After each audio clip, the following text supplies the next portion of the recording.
अरे सिद्ध श्री सब लायक हूँ, सब लायक हूँ, सब लायक हूँ, सब लायक हूँ, और अति आदरणीय आप यदुराई।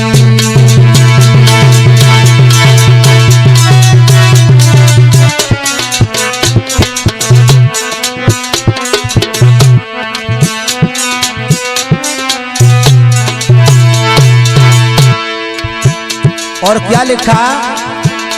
अरे यत्र तत्र सर्वत्र कुशल, सर्वत्र कुशल, सर्वत्र कुशल, हम चाहते हैं सब भांति भलाई।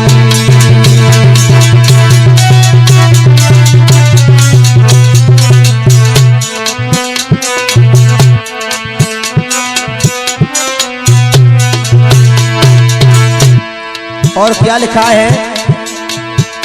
अरे यथा योग्य यदु बंसिन को, यदु बंसिन को, यदु बंसिन को, मेरा प्यार नमन हो मेरे सुखदाई।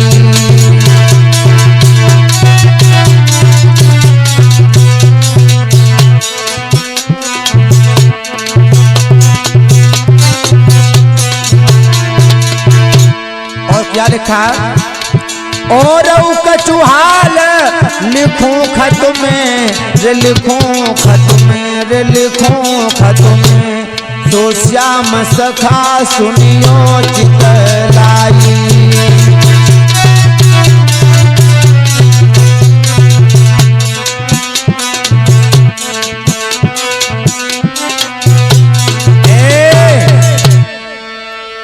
आज खोले शब्द में पत्र लिख दिया, त्रिकुशलम तत्रास्तु अग्रिम समाचार इस प्रकार है। हम आपकी शुभ मंगल की कामना करते हैं। भगवान कृष्ण तुम्हारे चरणों में मेरा नतमस्तक साष्टांग प्रणाम स्वीकार हो। तुम्हारे द्वारा सताया हुआ चित्तसन गंधर्व मेरे यहाँ पर आया, मैंने मना कर दिया। तुम्हारी बहन सुभद्रा ने उसको शरण दे दी। अगर मैं उसकी शरण रक्षा नहीं कर पाया तो मेरा क्षत्रिय धर्म नष्ट होता है। या तो आप उसको प्राणों का दान कर दो या फिर युद्ध की तैयारी करो। जो पत्र जिस समय पहुंचा द्वारका में, भगवान ने जिस समय पत्र को पढ़ा, श्री सुखदेव जी समझाने लगे, हे राजन परीक्षित, आज पत्र को जिस समय पढ़ा, आज भगवान कन्हैया ने क्या किया? बलदाऊ को आदेश दिया और कहा नाना से आज्ञा ले आओ। आज नाना से आज्ञा लेकर के चतुरंगी नारायणी सेना सजी है और सेना सज करके जिस समय दिल्ली को पहुंची, आज इधर तो सेना सज रही है, इधर भगवान कन्हैया जो हैं जिस समय पहुंचे हैं कहां पर? सुभद्रा के महलों में। आज सुभद्रा ने राखी बांधी और राखी बंधन में भगवान कन्हैया ने अपना चक्र बहन को दे दिया।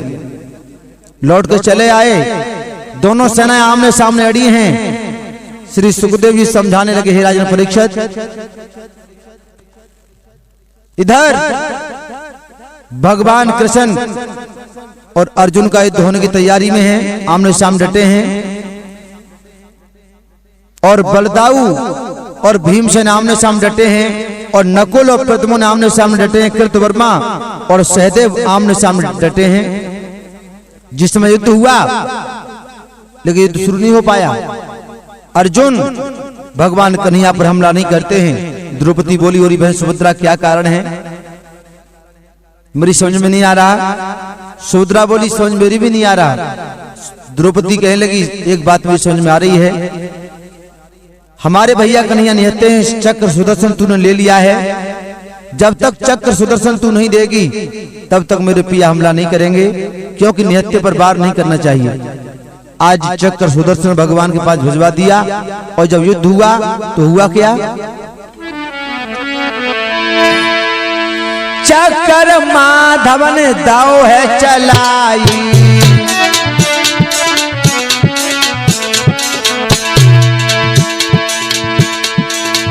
चक्र माधव ने दाव है चलाई, पारथन दो तब बाण उड़ाई। राजेश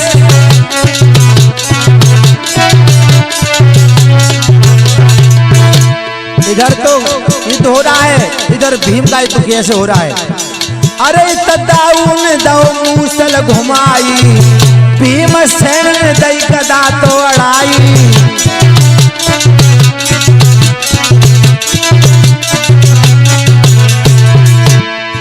और इधर क्या हुआ? नकुल वीर है अति बलदाई, प्रद्युम्न जाके सन्मुख गवाई।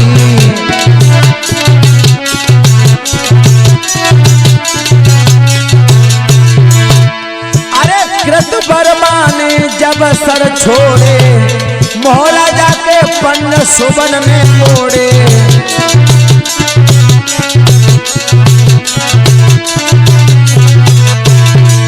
इधर तो युद्ध हो रहा है बेटा शेखर। इधर क्या हुआ? इधर भीम का और बलदाऊ का युद्ध हुआ। तो कैसा युद्ध हुआ? हालधर ने जब हल को फेंका, जा लगा भीम के सीने में, गिर गया मूर्छित होकर के, आसान रही कछु जीने में।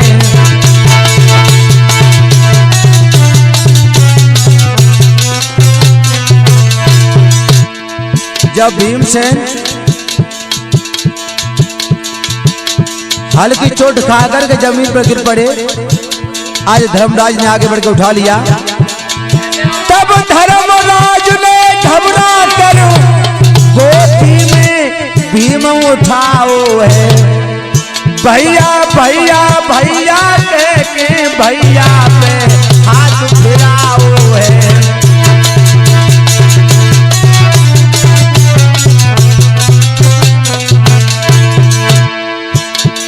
जब भैया भैया कह के हाथ फिराया, मूर्छा भीमा की जब टूटी, बोला भैया बलराम कहा।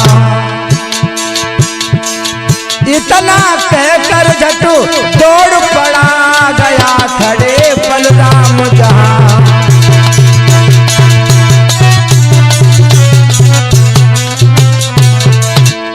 आज भीमसेन उसी स्थान पर आ गए जहां पर बलराम जी खड़े हैं। तो क्या किया? कस करके गदा भीम ने जब और बलदाऊ के मारी है, और 3 कोस पीछे को तब बलराम की गई सवारी है।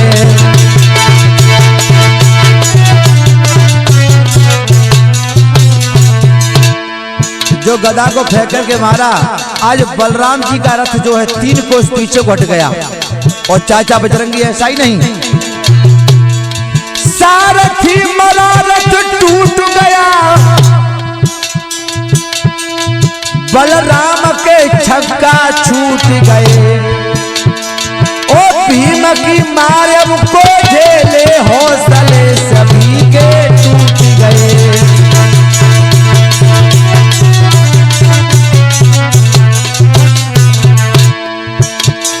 इधर तो युद्ध हो रहा है भीम का और बलदाऊ का, इधर अर्जुन का और भगवान कन्हैया का युद्ध कैसा हुआ जानते हो?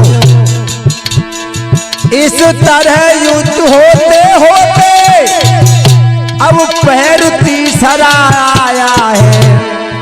लाखों की संख्या में वहां पर तो वीरों का हुआ सफाया है।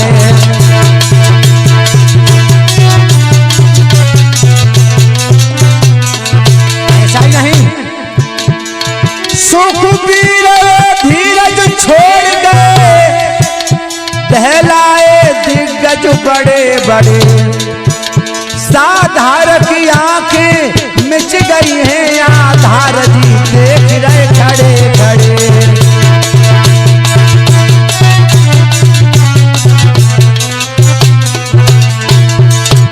इधर तो बलराम का और भीम का युद्ध हो रहा है, इधर जिया साले का युद्ध हो रहा है भक्त और भगवान का।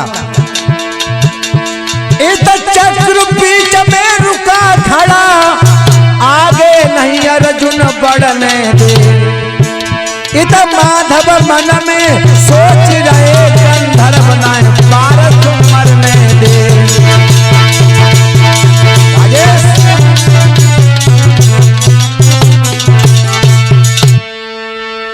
इधर युद्ध हो रहा है, भगवान का चक्र सुदर्शन अर्जुन का बाण आगे नहीं बढ़ने देता है, आपस में टकराए खड़े हैं।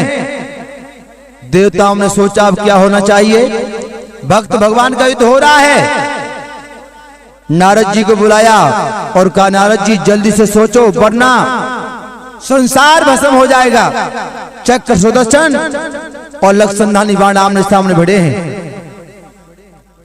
आज नारद जी चले हैं और कहां पर पहुंचे हैं, घटोत्कच के पुत्र बबरीक के पास में, और कहा बेटा बबरीक तेरे कुल की मर्यादा घटने वाली है, अगर अपने कुल की मर्यादा रखता है तो चित्रसेन गंधर्व का रूप बनाकर, अगर अपने कुल की मर्यादा रखनी है तो चित्रसेन गंधर्व का रूप बना करके भगवान कन्हैया के चक्र के सामने पहुंच जा। हुआ क्या,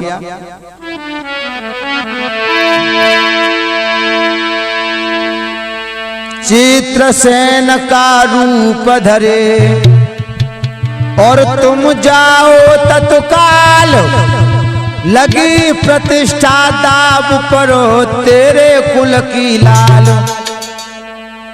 उसी समय चित्रसेन का रूप बनाकर के बबरीक जिस समय चक्र के सामने आता है, भगवान ने इशारा कर दिया, दिया इशारा चक्र को, सिर को लियो कटाए और सिर लेके बबरीक को गौ माधव के ढिमोआए। आज बबरी का सिर काट के चक्र जो है माधव के पास आया। शीश देख माधव हंसे,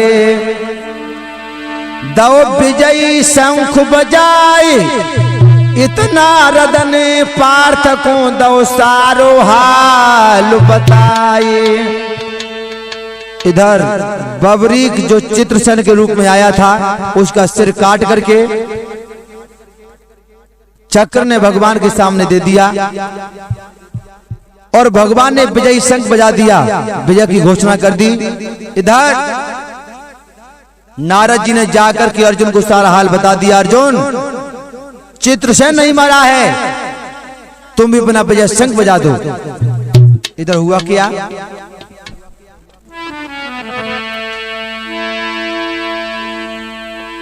ओ तो ना, इधर क्या हुआ है, ओ तो पारथ ने भी विजय शंख साधार दो बजवाई है।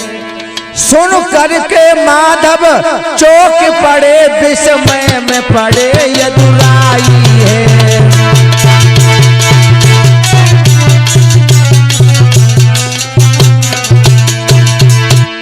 जब विजय का शंख बजा, आज भगवान चक्कर में पड़ गए।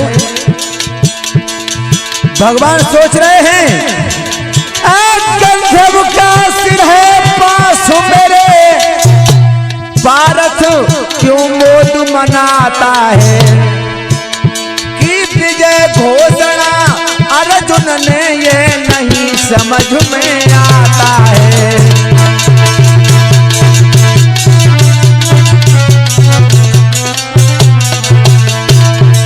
अर्जुन ने विजय की घोषणा कैसे कर दी, मुझे समझ में नहीं आया। उसी समय नारायण नारायण कहते हुए नारद जी आ गए। नारायण करते नारद जी, ऐसा ही नहीं, माधव बोले हैं नारद जी से, माधव बोले है देवर्षि यदि चित्र न मरने पाया है, यह शीश कहो फिर किसका है जो चक्र काट कर लाया है।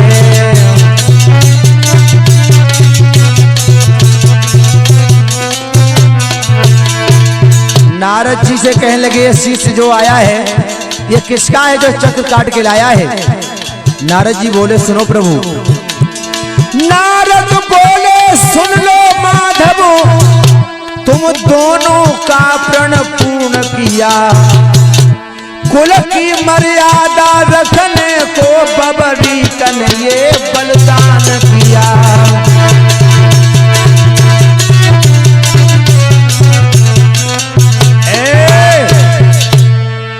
खुले शब्द में कह दिया, अपनी कुल की मर्यादा रखने को बेटा बबरीक ने बलिदान कर दिया। प्रभु तुम्हारी नजरों में चित्रसेन मारा गया और अर्जुन की नजरों में चित्रसेन नहीं मारा गया, दोनों का प्रण पूरा हो गया। उसी समय भगवान ने पांचों भाइयों को बुलवाया। पांचों भाई नतमस्तक हुए, कहा प्रभु हम पर बड़ी कृपा की जो हमारी लाज रखी। आओ क्या होना चाहिए? भगवान कहने लगे हमारी लीला कुछ नहीं है धर्मराज, ये सामने नारद जी खड़े हैं, इन्हीं की सब लीला है।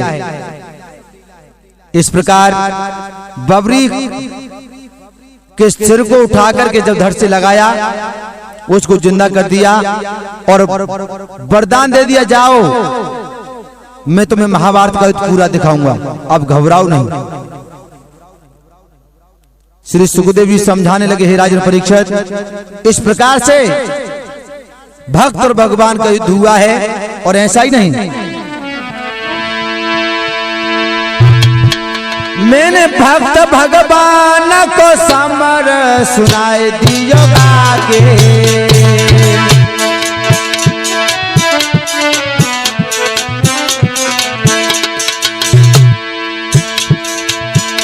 मैंने भक्त भगवान को युद्ध सुना दियो गाके। नर नारी करो विश्राम सभी घर जाके।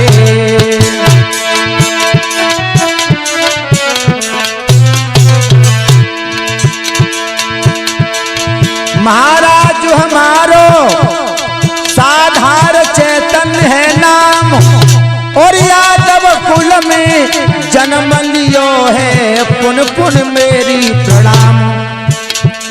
महाराज शिष्य हैं आधार चैतन्य जी के खास, मेरो छोटो सोयक ग्राम रायपुर हरदोई के पास।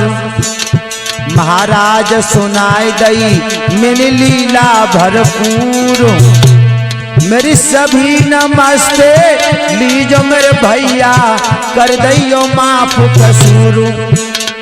राजेश ने ढोलक बजाई है और विशेष भैया ने भरी सभा में चमका दो खटकाई है। घड़ा बजरंगी चाचा बजाते हैं और बेटा शेखर मेरे पास में बैठे बड़े मुस्कुराते हैं। सिराज भैया की कथा भई और नई कथा आज राज के सट में निकल के आई गई। हरिहर बोलो मेरे भाई, मेरी सभी नमस्ते लीजो मेरे भैया, ध्यान मत दीजो भाई।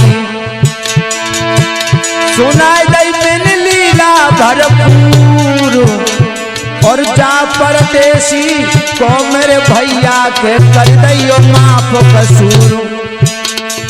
काउ दिन एक पलक में रह जाएगी तेरी काया की मढ़ैया। काउ दिन एक पलक में रह जाएगी तेरी काया की मढ़ैया।